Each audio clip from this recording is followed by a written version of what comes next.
In today's video, I'll show you how to use the mask tool in CapCut on your iPhone. So, without wasting any time, let's get started. First, open up the CapCut app on your iPhone. Then, create a project or open up an existing project. Then, your iPhone's camera roll will open. Select the video clip you want. Next, tap Add in the bottom right corner.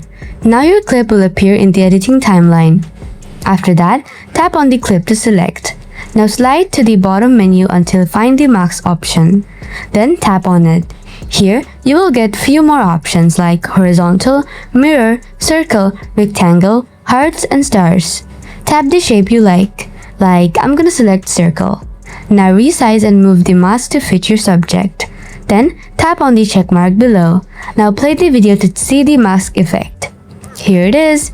This is how you can use the mask tool in CapCut on your iPhone. Don't forget to like and subscribe for more easy CapCut tips. Thanks for tuning in. Bye-bye.